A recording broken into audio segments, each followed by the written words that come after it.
అవలంబరీకృత న్యాయంతో ఎదరవాడికి నేర్పడం, నేర్పినటువంటి దాన్ని కలిసి సంయుక్తంగా సాధన చేయడం, అప్లికేషన్ ఓరియంటెడ్ నాలెడ్జ్ అని మనం ఆధునిక భాషా విజ్ఞానంలో ఎలా చెప్పుకుంటున్నామో ఇదే క్రమానుగతంగా ఆనాది నుంచి కూడాను బోధనా వ్యవస్థ వస్తూ వచ్చింది. అయితే జాగ్రత్తగా చూస్తే మనం ఏదైతే సామాజిక నిర్వహణకు కావలసినటువంటి భారాన్ని మోస్తుందో దాన్ని హితజ్ఞానము, సహిత జ్ఞానము, సాహిత్యము అని పేర్లు పెట్టాం. రచనా సంబంధమైనటువంటి వస్తు వివేకంగా కనుక మనకు దొరికితే దాన్నే సాహిత్యం అంటున్నాం. ఆది సాహిత్యం వేదం ఏదైనా, తర్వాత దాని నుంచి ఉద్భవించిన వేదాంతం ఏదైనా, ఇతిహాసాలనేవి మరువలేనటువంటి ఒక మౌలిక నీతి సూత్రాలను, సామాజిక అవలంబీకృత మార్గాన్ని బోధించాయి. మనం చెప్పుకున్నాం కిందటిసారి కలిసినప్పుడు, రామాయణంలో గురువు వద్ద అంటే వశిష్ఠుని వద్ద వీళ్ళు ఎలా విద్యాభ్యాసం చేశారు అని. మరి ప్రాథమిక విద్య అయిపోయింది, మరి ఉత్తమోత్తమైనటువంటి శ్రేణిలో తయారవ్వాలి.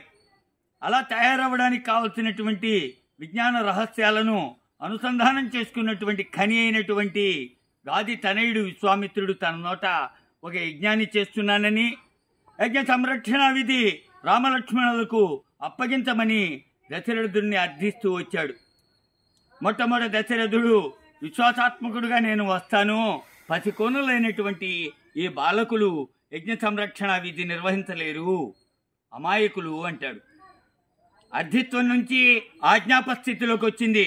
నేను అడిగాను ఇస్తే ఇయ్యి, లేకపోతే లేదు, నేను ఇంకా అడుగే వెయ్యను అంటున్నటువంటి మౌనిని చల్లార్చి, కోపం రూపుమాపి ఒకంత శాంతపరిచి, మళ్ళా వశిష్ఠుడే పూంచి రామలక్ష్మణులిద్దరినీ ఉత్తమోత్తమ విద్యాభ్యాసానికై విశ్వామిత్రుని వెంట పంపించాడు. రాగల రోజులలో కాగలటువంటి కార్యానికి అనుసంధానం అవుతుందని రాజును ఒప్పించాడు.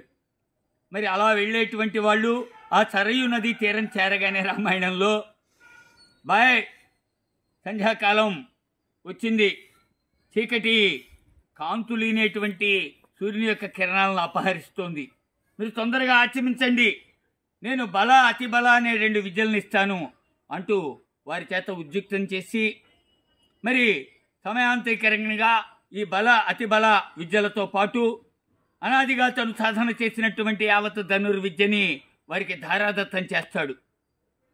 మరి ఇలాంటి ఉత్తమోత్తమైనటువంటి శ్రేణిలో ఉన్నటువంటి తర్ఫీదిచ్చినటువంటి మహాత్ముడుగా, విజ్ఞానిగా విఖ్యాతి నందాడు విశ్వామిత్రుడు. మరి ఎలా వచ్చిందండి ఇది? కేవలం గురువు వెంట నడిస్తే కాదు, పరిగెడితే కాదు, గురువు చెప్పినది అవలీలగా అనుసంధానం చేసుకునేటువంటి క్రియలో ఉన్నారు. ఎక్కడా కూడా వెనకాల ఉన్నటువంటి ఆలోచనలు, కుటుంబానికి సంబంధించినటువంటి ఘర్షణలు దీని మీద పన్నివ్వలేదు. ఎంతో కాలానికి పిల్లలు పుట్టారని తల్లడిల్లుతున్నటువంటి తండ్రిని చూసినటువంటి రాముడు అది ఏమి గుర్తు తెచ్చుకోలేదు. మరుపుందని నేను అనను, కానీ ఈ తర్వాత ఘట్టంగా తను అభ్యర్థిస్తాడు. ఏమన్నాం మనం? విద్యకి 2 ఆశయాలు ఉంటాయి, అయితే బోధించడం, లేదంటే దాన్ని అభ్యసించినటువంటి విషయ విశ్లేషణ చేసుకుని ఆచరించదగినటువంటి విధానంగా తయారు చేసుకోవడం. వెంటనే తన గురువుగా బోధించడానికి అనుమతిని అడిగి లక్ష్మణుడికి కూడా బోధిస్తాడు. ప్రథమ బోధ అగ్రజుడైనటువంటి అన్నగారు గురువుగా. కాబట్టి ఇక్కడ తండ్రి కాదండి, అగ్రజుడు ఎప్పుడైనా సరే గురువుగా వస్తాడు. ఇది బహుళ జాతి ఆమోదితమైనటువంటి నీతి. ఉంటా, మరి మళ్ళా కలుద్దాం.